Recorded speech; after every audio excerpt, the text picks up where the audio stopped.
algunos dicen, no va a venir la topadora. Entonces, ¿qué? Yo hace como 20 años que estoy ahí.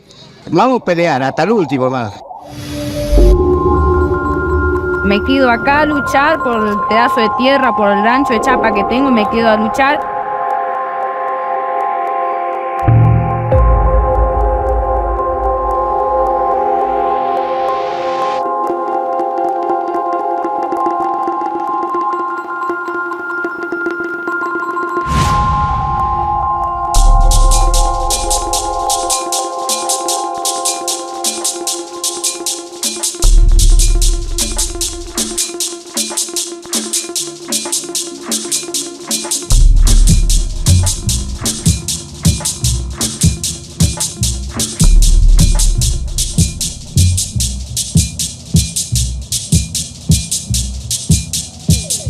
Nosotros dijimos en ese momento, en el año 2010, que de alguna manera habíamos logrado impugnar y dar muerte a través de una legislación a ese modelo neoliberal de construcción de ciudades, pero que todavía nos faltaba tiempo para construir ese proyecto alternativo. ¿Cuál era la alternativa a pensar que en las periferias de las grandes ciudades el único modelo dicotómico es o barrio privado o villa de emergencia? Ahí tenía que haber posibilidades de imaginar otra cosa.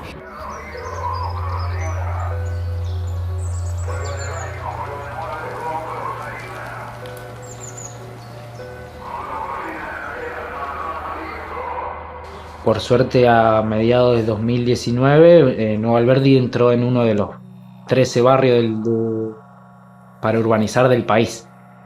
Después, gracias a la ley de RENAVAP, que es la ley de relevamiento de barrios populares, en donde se relevó el barrio, donde venía gente de ANSES, donde hacían un censo a cada vecino y vecina que vivía en el barrio.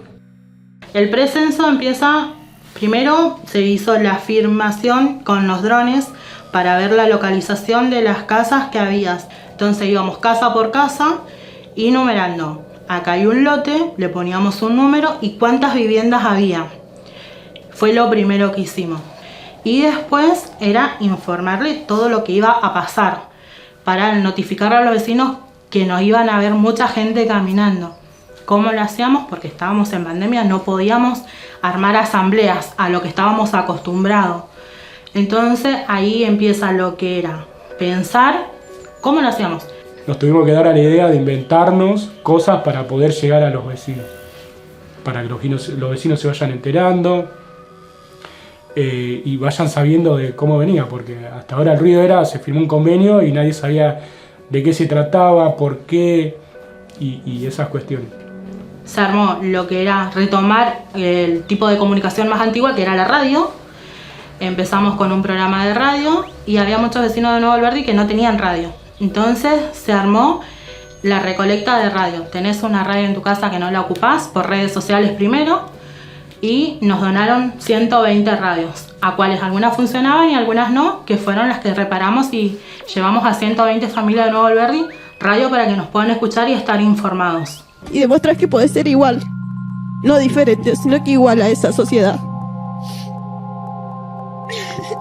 Qué difícil.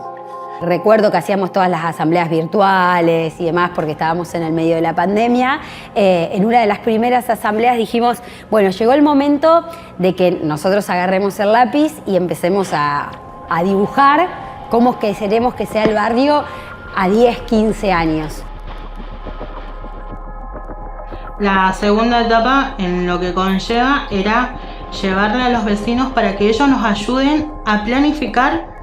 Entonces lo primero que hacíamos era, te muestro, llevarle primero esto, los kits, que involucraba un mapita del barrio con los emojis que sacamos la idea de WhatsApp, que era qué me enoja del barrio, qué me alegra, qué me da temor, qué me da confianza y el deseo que tengo para el barrio. El segundo kit fue este, que era el deseo, qué es lo que ellos querían y en qué lugar, ya que tenemos, gracias a Dios, tenemos muchos espacios verdes y lo que el barrio necesita para que pueda seguir formándose.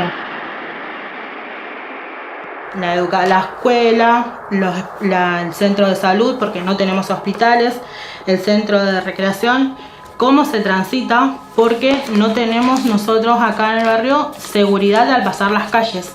Una vez entregado los kits, eso, nosotros teníamos llamados a la radio o preguntas a la radio sobre los kits, dábamos el instructivo desde el programa de radio para que se vayan haciendo esos kits, y ahí la gente comentaba qué es lo que le hacía falta. Por ahí llamaba y decía, yo ya tengo listo el mío.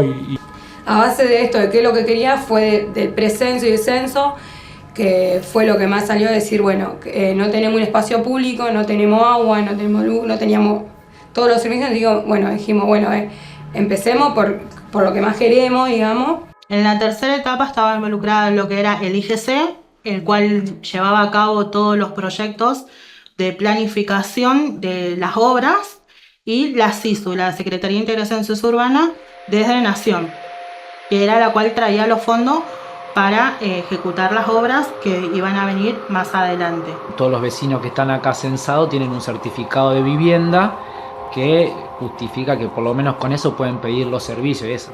Está bien, después depende de otras cosas, de que lleguen esos servicios, pero bueno, por lo menos es un paso importante para que no desalojen a las familias. Hoy no es tan fácil desalojar, gracias a esa ley, a las personas que viven acá. Dijimos, vamos a construir nuestro master plan, que es nuestra propia herramienta de lucha para hacer el paso entre los 15 años que dejamos atrás y los 15 años que vienen por delante. Y esta va a ser nuestra guía, que es una construcción colectiva, que cerramos los ojos y nos imaginamos recorriéndolo, habitando esos espacios, llenándolos de vida. Lo que nosotros tratamos de hacer con todo el trabajo que hacemos desde lo territorial es que no solamente sean los vecinos y las vecinas los que tomen esas decisiones, sino que además al apropiársela construyan ese poder que les permitan que pasen lo que pasen respecto a las gestiones, y aún hoy con un contexto adverso, ellos sigan creando las formas de seguir urbanizando su propio barrio, ¿no?